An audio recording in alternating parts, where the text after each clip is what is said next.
Welcome to our mother and son vlog today.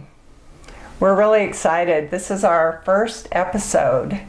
It's an introduction to what our vlogs are going to be about. I'm Debbie Jorde. I'm Logan Madsen. This was actually Logan's idea to do this vlog. Do you want to tell him how this idea came to you, Logan, and why? The main reason why I'm wanting to do this is the same reason why I've made the paintings that I've painted and made the documentary Logan Syndrome. I've always been, always had the need to document my existence. It's been a struggle. So I want to tell you a little bit about why I want to do something like this. I have a few reasons, actually. A big reason is that I have a rare condition called Miller syndrome. It affects less than 30 people in the world, the entire world. And my sister also had this condition. What it does is it affects the muscle and bone formation. So you can see sort of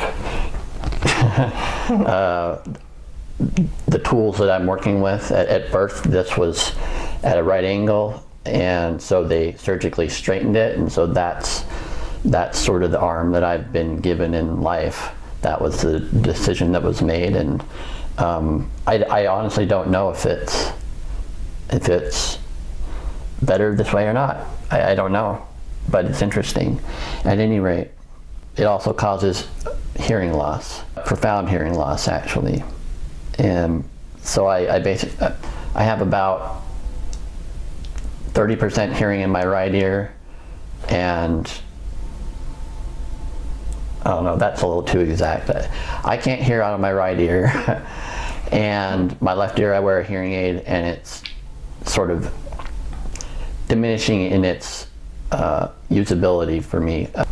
I have another rare gene, a rare genetic condition called PCD, which is primary ciliary dyskinesia. And what that is that it affects all the cilia in my body, so it doesn't work. And the main reason why that's an issue is cilia gets mucus out of your lungs, and if you cough, or if you have a cold and you cough, you can cough it up. But if I get a cold or a flu or anything lung related, I can't cough up the mucus, so I will drown. And obviously it can go all the way to death. If I got a real bad case of pneumonia. They've never been above 60, I think. I don't think that they've been at 70% in my entire life. And he's talking about lung function. Yeah. So when he does a pulmonary function test, it tells him how functional his lungs are. And typically, when he started getting the test, it was around 60%. And now it's only, what, 40? 49. So I'm, I have a lot of trouble breathing. It's a conscious effort that I have to do, and it affects me more than I think that I realized until maybe while doing the film, the Logan Syndrome film. The other reasons why I'm doing this are because I have an autism spectrum disorder, and what that is in my case is something called PDD-NOS, pervasive developmental disorder not otherwise specified. I personally feel like Asperger's is the best way to describe my scenario. Same as my sister, though we varied in functionality. We were both high functioning, but it's complicated. It's very complicated. So complicated that I didn't even believe it when I got diagnosed. And that was in his 20s. So we didn't know he was on the autism spectrum. 27. And so it wasn't until I did the film and started doing the film that the light came on and I realized how true it was, that I have this thing, this very specific neurological condition that is profound, and it is my biggest disability. It's the reason why I struggle socially. It's my biggest hurdle to come over, and nobody really knows about it or understands it. So it's kind of like, it's still a hurdle I have to go over all by myself. With every social encounter, or even texting or messaging online, any sort of social engagement, I have to overcome this neurology. And it's really, really hard for me to do that in any other way other than doing this vlog.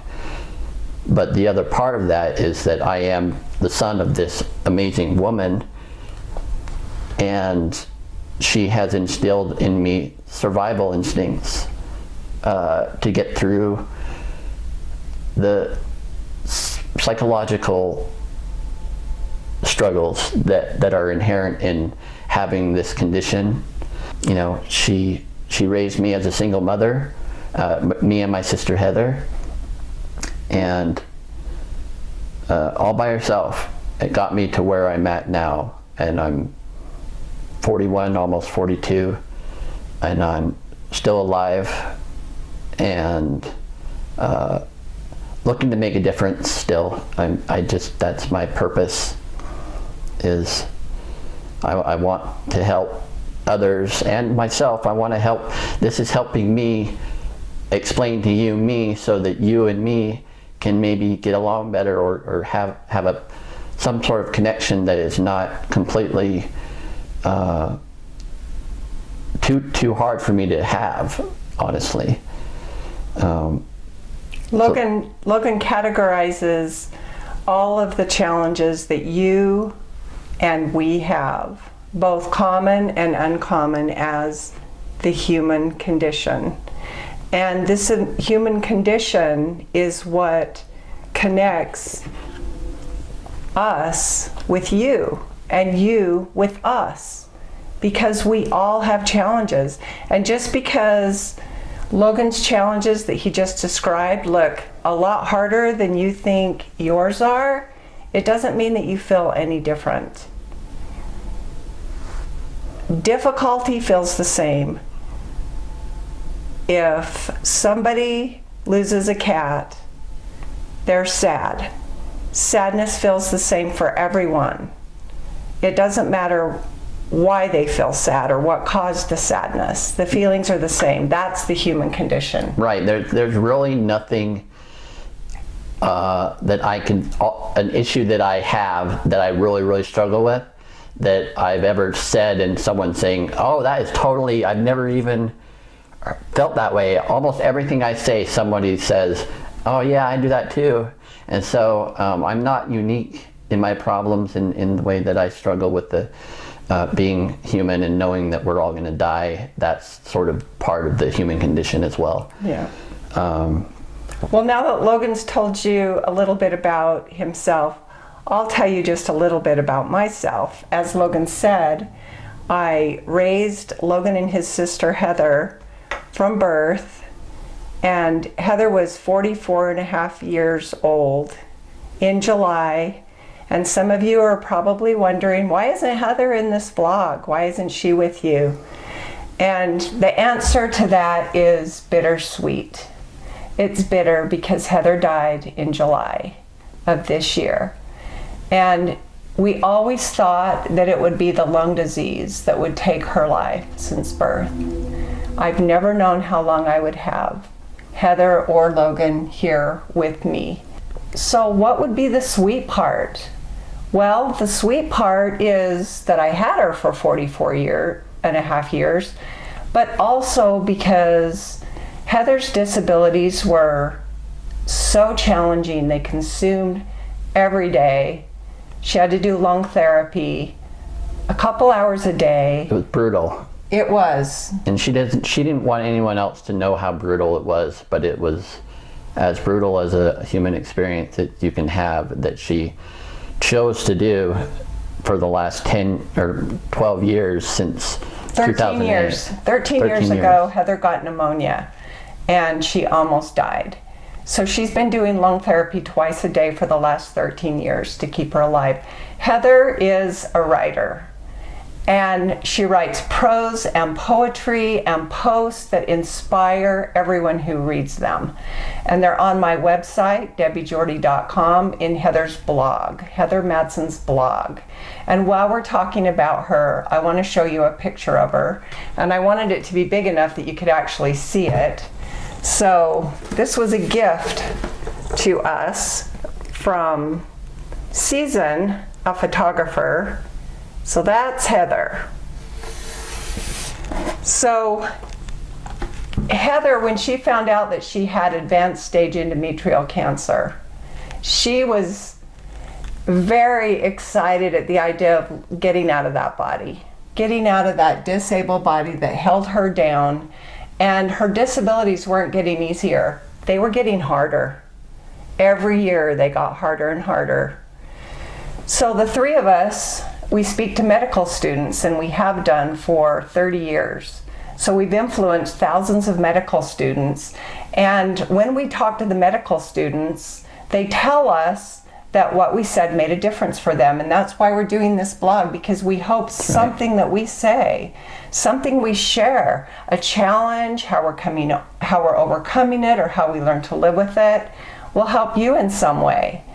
And then we've spoken to other groups, the Department of Workforce Services, to caseworkers who help other people with disabilities find work, or to help people who are unemployed to find work. And everyone has limitations in some way.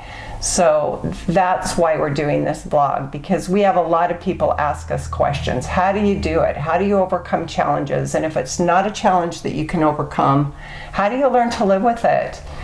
How do you find any kind of happiness in life when you're facing all of these challenges? And that's what Heather wrote about. That's what we've spoken about together. And that's why I wrote the book, 8 Fingers and 8 Toes, Accepting Life Challenges. When I was a single mom raising Heather and Logan, one day I thought, I'm learning so much being Heather and Logan's mom. And one of these days I'm going to die, and everything that I have learned is just going to die with me, and no one's going to benefit from it. So I was compelled to write this book. And I'm not a natural writer. I am, however, a natural storyteller. I was a hairstylist for 40 years. So I got paid to socialize. So all day long while I did people's hair, I got to tell stories, and they got to tell me stories. So we shared lives together. I also sort of attribute your abilities. There's something that those on the spectrum do often, and it's parroting other people that are around them, their friends, and just the people that they're dealing with most. And so I think that I've parroted your personality that just automatically comes on with a stranger, and it's always been a strange thing for me, because it's not really my natural, I don't think it's anybody's natural position to be positive and exceptional and all of these things, and yet you just pop right into it. Just you do, and I do that too, and it tends to be a good experience, but I'm still struggling to uphold that, to maintain or sustain, what would be the word, sustain that persona when I am physically uncomfortable or mentally uncomfortable, which is often. And I also can't just be myself, because myself is, my natural feeling is just kind of like a grumpy old man, kind of. And obviously I don't want to be that way to anybody. Well, and Logan got to watch, I mean, I'm not always Pollyanna, bubbly, happy. He got to see me when I was not feeling up to performing. For example, I taught aerobics for 30 years. So 3 days a week at 12 noon, I had to stop everything I was doing. If I was in the grocery store, if I had a cart full of groceries, I had to leave it there because I had a class waiting for me. Well, believe me, I did not always feel like going to teach aerobics and turning on that side of my personality that can just click to on and say, hi, we're here to do exercise together. It's not natural for me either. And I've said to people, it's not natural taking yourself from a resting heart rate to a cardio heart rate. And that's an analogy for taking yourself from being introspective or being uncomfortable or being in pain and suddenly being social and talkative. So, and that's something that I think everybody has a challenge with. There's two versions of yourself. Everybody has the two versions of, the Jekyll and Hyde. It's in all of us, this other person that we are just naturally, that we can't, it wouldn't be nice to share. And then the person that we want to be and the person that makes us feel good to be. That's generally the person that most of us see out and about in the world is unless a person's having a bad day, and then they're their worst person, and you pass them by and to you they're always this worst person. That was your experience of them. So it's so we always have to remember that just like you've all heard in sayings or in posts, is that you always have to think about another person is having an experience when you run into them, and maybe someone they love just died, or maybe they just got in a car accident. We don't know what other people are going through, and that's part of the human condition, is learning to think about the other person before we act, before we talk, and before we judge. Because we can forever judge someone if they just happen to be having one of those bad moments when we met them. Then we walk away, like Logan said, with this image that that's who they are and how they are, and that just isn't true. Right. And a lot of the stuff that we're talking about, a lot of our background information, I've posted talks that we've given to these different venues on Debbie Jorde YouTube channel. And that is our family YouTube channel. So it has Heather's talks, my talks, Logan's talks. It has videos of a variety of things, slideshows of Heather and Logan from birth to adulthood. So you can kind of get an idea of their life along the way. So what we're going to be doing in this blog is we're going to be sharing challenges, common and uncommon. How do we get through them? How do we learn to live with the ones that we can't fix and that we can't change? How do we even find happiness? Some people ask me, how did you raise your kids with positive self-esteem? How did you raise them believing in themselves? Logan's an artist. Tell them a little bit about that. So as some of you might know, I'm an artist. I've always done art my entire life. As a child, it was just something I was drawn to be able to copy something, a cartoon or whatever. It made me feel like a superhero, and it really was sort of my safe place where a lot of my confidence still exists in art and my ability to make it well. And what else? Some people just want to know some interesting little tidbits about us, like what do we do during the day? What are some of our hobbies? When Logan's not painting, what else does he like to do? Watch Netflix like everybody else. Yeah. And then what kind of movies do you watch? So there's a lot of stuff that isn't so serious that we can share with you to help you relate to us better. And also, a lot of people are interested. If Logan has a lung disease and Heather had a lung disease, and she's only been gone for 6 months, so when COVID started, she was still here, but we'll get into that as one of the conversations that we'll have in this vlog. What else, Logan? Well, let's see. Q&A. Q&A, yeah. We need your help with that part. We would love for you to post questions that you have for us in the comments. We're both on Facebook. You can put them on the YouTube comments, or you can put them on our Facebook comments, or you can go private messages in Facebook or in Instagram and ask us a question. You don't have to be too shy. Do they have We're not real shy. Do they have, can they message you directly? Because Yes. a lot of people, You can message me directly on they're Facebook. not comfortable posting their question. Right. I hope this gives you an idea of what our future vlogs are going to be like. And your questions are going to be a big part of it. So we welcome your questions. So that pretty much wraps up this introduction. We're really looking forward to seeing you in our next vlog. So until then, Bye. bye-bye.